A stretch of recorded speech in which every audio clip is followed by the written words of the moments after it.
pagi semuanya. Pagi, Bu. Apa kabarnya hari ini? Alhamdulillah baik. Semangat? Udah sarapan? Belum. Siapa yang belum sarapan? Saya, Bu. Bu. Kenapa nggak sarapan? Sekolah. Besok-besok kita harus sarapan semua dulu ya sebelum sekolah. Karena kita tuh perlu energi, terus perlu semangat agar apa yang kita pelajari ke depannya bisa masuk dan kita tetap fokus dalam belajar. Sebelumnya nih, udah ada yang kenal ibu belum? Belum. Ibu perkenalan diri dulu ya. Iya, Bu.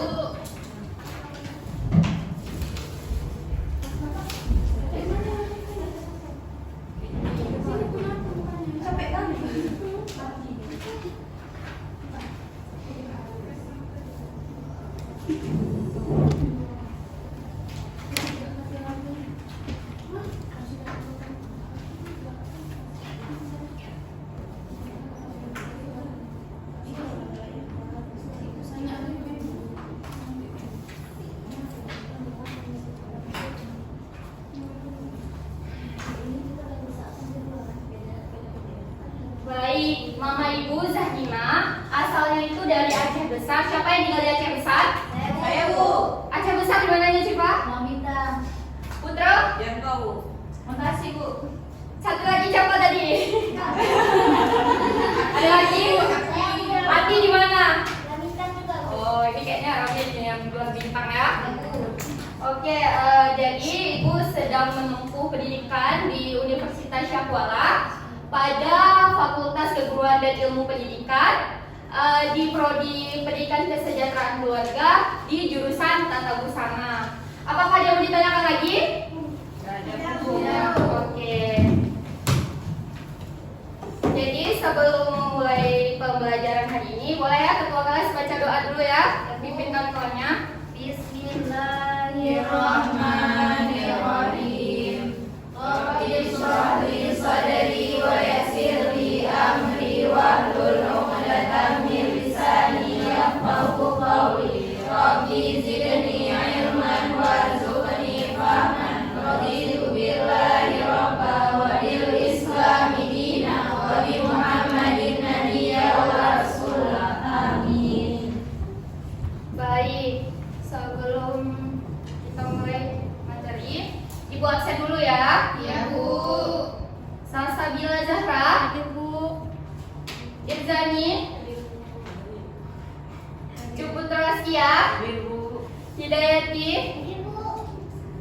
Mutia Dira, Tiana, Sifa Urahmi, Nadia Purnama. Semuanya hadir ya? Iya, Bu. Oke, bagus. Bentar ya.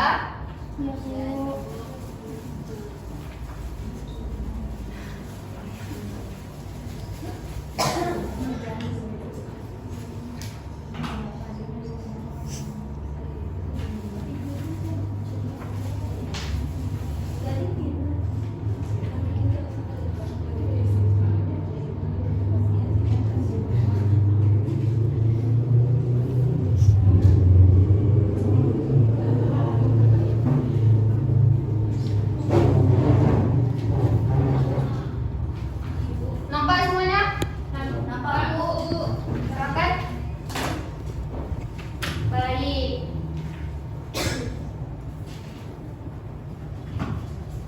Nah, hari ini kita akan belajar tentang macam-macam rok dan pola rok konstruksi. Nah, sebelumnya nih, di kelas 1 kalian udah pernah belajar tentang rok nggak? Sudah, Bu. Di mata pelajaran apa? Oke, jadi sedikit tidaknya kalian sudah dapat membayangkan bagaimana macam-macam rok itu ya. Jadi sebelum kita bahas ini, Ibu akan membahas dulu. Kedepannya kita akan membahas tentang pola rok. Hari ini pola rok konstruksi. Yang kedua, di minggu depan kita akan membahas tentang lus. Di minggu depannya lagi kita akan membahas tentang pola kemeja, dan di minggu depannya lagi kita akan membahas tentang pola busana anak. Jadi baru nanti kan di 1 tahun ada 2 semester kan. Jadi di 1 semester itu kita habiskan untuk materi, semester 2 baru kita praktek rok lipit hadap. Oke? Ya, Bu. Jadi Ibu di sini akan menilai 3 sikap, pengetahuan, dan keterampilan. Dan di sini Ibu akan menerapkan tugasnya itu ada 3, individu, ada kelompok, sama observasi. Oke. Kalau Ibu tanya apa sih itu rok, ada yang tahu nggak? Bawahan, Bu. Ya, yang dipakai di bawah ya, busana yang dipakai di bawah. Boleh ketua kelas 1 sama kawannya boleh bantu.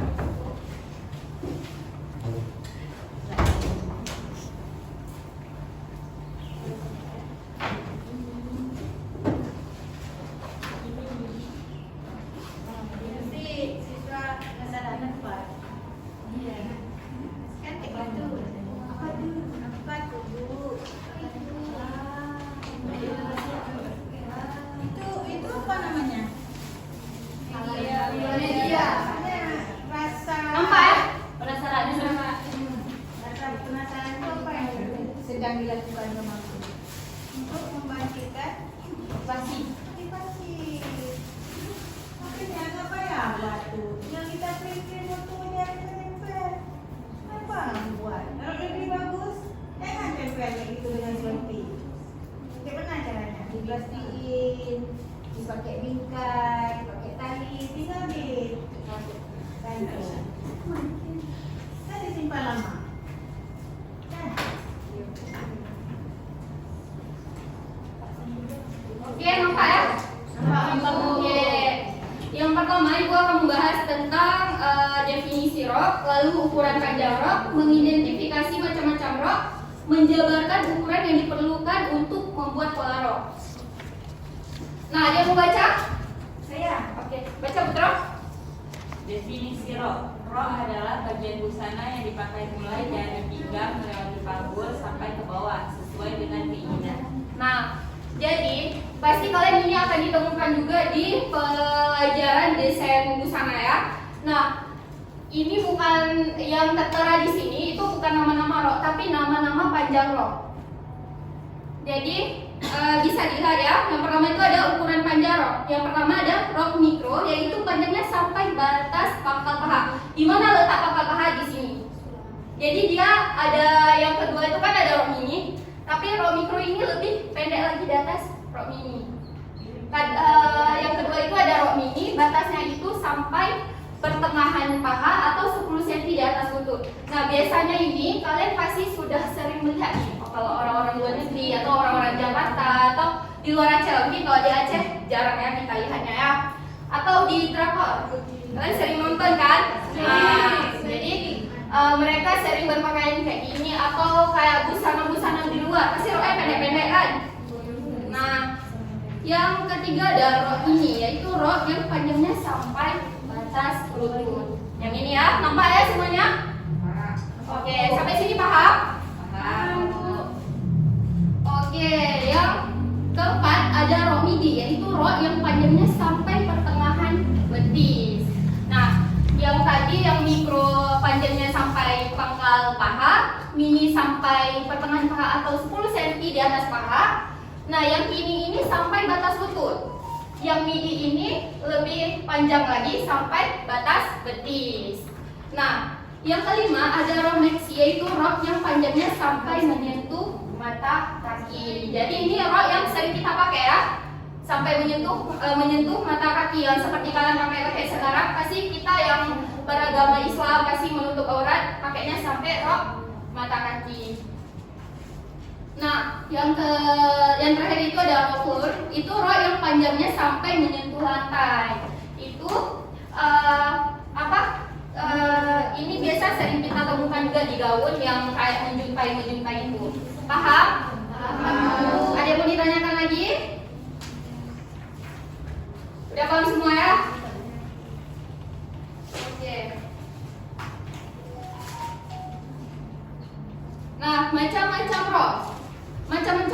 berdasarkan siluet atau bentuk rok, yaitu rok dari pola dasar merupakan rok yang modelnya seperti pola dasar tanpa ada lipit atau kerut. Nah, kalian bisa lihat dari pola yang sudah dipaparkan ini, rok ini nggak ada lipitnya, nggak ada kerutnya. Bagaimana kita membuat pola dasarnya seperti itu, seperti itulah jadi roknya. Jadi kalau kita buat pola dasarnya lurus, maka roknya akan lurus seperti ini. Siapa mau baca yang kedua, rok semispan? Oke, silakan. Rok semispan merupakan rok yang bagian sisinya lurus ke bawah atau bagian bawah sama besarnya dengan bagian pinggul. Ya, bagus. Jadi, rok semispan ini rok yang posisinya itu polanya tetap lurus dari panggul sampai ke bawah mata kaki itu lurus, tidak ada dimasukkan atau dikembangkan. Paham? Paham, Bu. Nah, yang ketiga ada rok span. Semispan sama rok spannya sebenarnya hampir sama. Perbedaannya rok span ini dia dimasukkan 2 sampai 5 cm ke dalam. Jadi di bawahnya itu bukan kuncup tapi agak masuk ke dalam. Seperti yang kalian pakai sekarang ini, mungkin ada yang sukanya masuk kali, ada yang masuk sedikit, ada sukanya rok kan beda-beda ya. Yang ketiga ada rok lipit. Nah, ini ada kesalahan sedikit. Jadi rok lipit itu ada 4. Ada rok lipit pipi, rok lipit hadap, rok lipit sungkup, sama rok pias. Nah, rok lipit pipi yaitu rok yang lipatannya searah seperti rok sekolahan SD. Nah, di SD atau SMP itu sering kita jumpai atau kita sudah memakai rok yang lipitnya searah, rok kembang. Kalian tahu ya? Udah pernah pakai ya? Nah, selanjutnya ada rok lipit hadap. Siapa yang baca? Silakan Nadia. Rok lipit hadap yaitu rok yang lipitnya dibuat berhadapan, baik pada bagian tengah muka, tengah belakang, atau diatur beberapa lipatan pada sekeliling rok. Oke, jadi rok lipit hadap itu kalau ibu dulu pakainya di SMK. Kalian udah pernah pakai belum? Benar. Udah, jadi pasti kalian udah merasakan kan bagaimana memakai rok lipit hadap ini. Jadi rok lipit hadap ini bukan lipitannya satu di depan, tapi bisa kita buat di samping atau di sekeliling ya.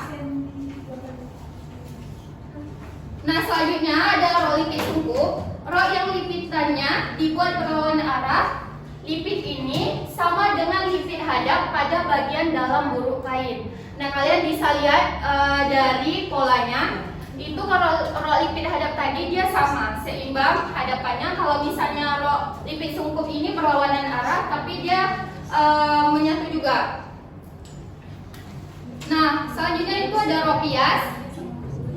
Pias itu artinya lembar. Jadi nama dari rok pias tergantung jumlah lapis atau lembar atau potongan yang dibuat. Misalnya rok pias ada 3, 4, 6, 8 dan seterusnya. Jadi pias itu ada yang dari lutut, ada yang di betis, ada yang pertengahan paha, ada juga. Jadi ini terserah kemauan kalian sendiri.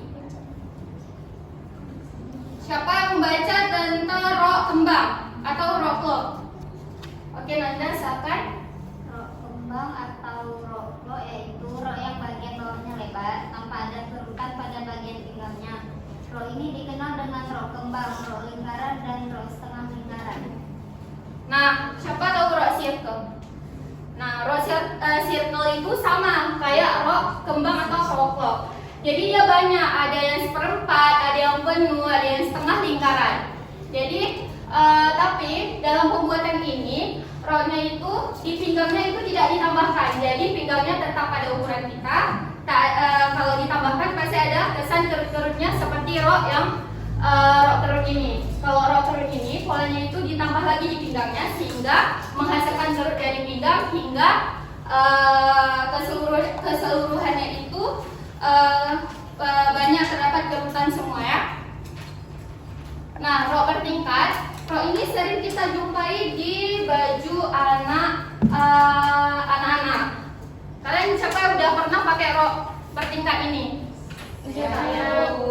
Oke, Ini rok bertingkat ini biasa tuh dibuat 2 atau 3 tingkat dengan ada kesan kedutannya ya. Jadi layar pertama itu beda ukurannya, layar kedua beda ukurannya, layar ketiga lebih panjang lagi ukurannya. Baik. Ada sampai sini udah paham semua? Tahu. Ada yang ditanyakan lagi? Udah? Oke.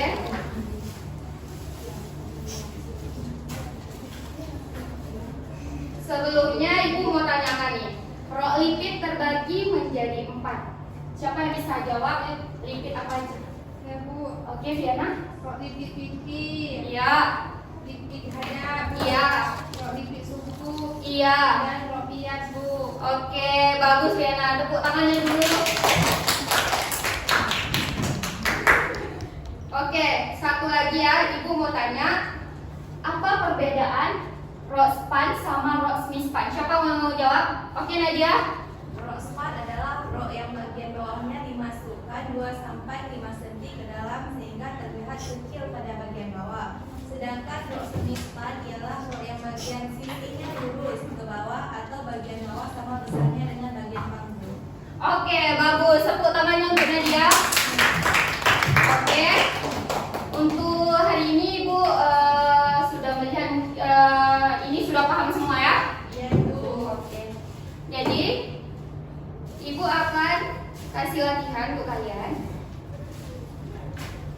Buat pola rok lipid hadap di bawah ini. Nah, rok lipid hadap ini sebenarnya sama seperti rok span biasa kita buat. Ini sudah kalian pernah kalian jumpai di kelas 1 ya, cara membuat pola rok kan. Jadi tinggal ditambah aja pada pola rok depan. Itu kalian tinggal tambah 6 cm ke sampingnya, tambah lagi 6 cm. Itu fungsinya buat apa? Siapa yang tahu? Iya, bagus. Tepuk tangan untuk Rizani.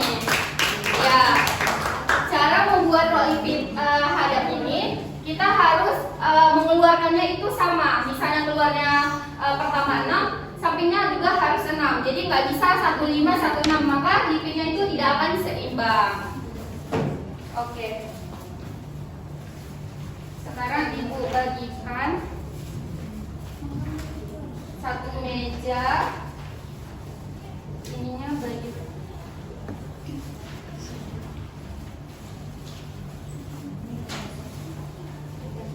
Jangan kertas HPNS kosong tuh untuk kalian gambar ya. Ya Bu.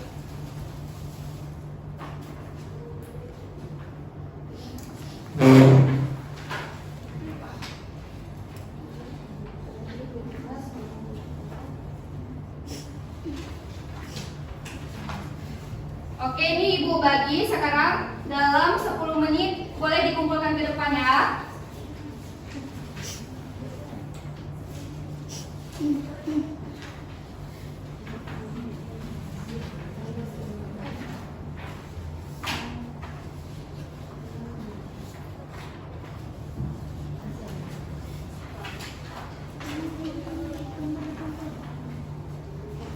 Bagi satu lembar ini dibagi sama kawan, satu HPS-nya satu orang, nanti dikumpulkan ke depan dalam 10 menit ya. Iya Bu.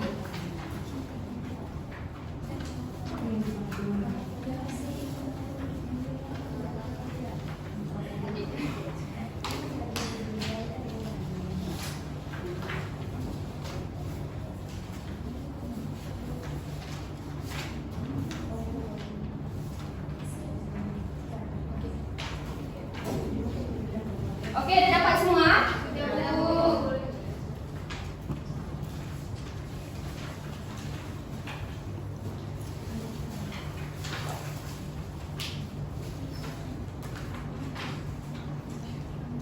Jadi lagi kalian buat ini Ibu terangkan terus. Tugas kelompok minggu depan itu kalian bentuk satu kelompok itu 2 atau 3 orang. Itu buatlah satu desain blus dan pola blus pada karton. Jadi kalian boleh bawa referensi dari rumah. Jadi sampai sini nanti kalian buat desain blus atau pola blus.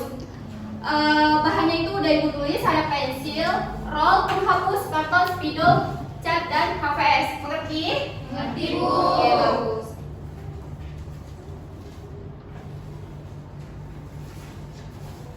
Baik, sudah 10 menit boleh dikumpulkan ya. Oke,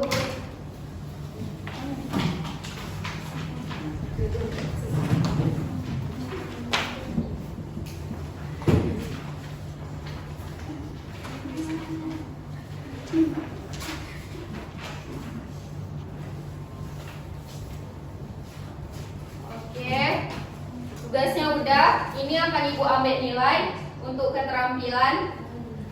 Oke, jadi di minggu depan itu, sebelum Ibu tutup, di minggu depan itu kita akan membahas tentang pola blus, konstruksi sama tugas yang Ibu beri hari ini. Oke, semuanya minggu depan diharapkan untuk membawa semua peralatan ini ya. Oke, sampai sini mengerti semua yang mau ditanyakan? Iya, Bu. Oke. Jadi ketua kelasnya boleh pimpin doa penutup majelis ya. Bismillahirrahmanirrahim. Subhanallahumma wa bihamdika asyhadu an la ilaha illa anta astaghfiruka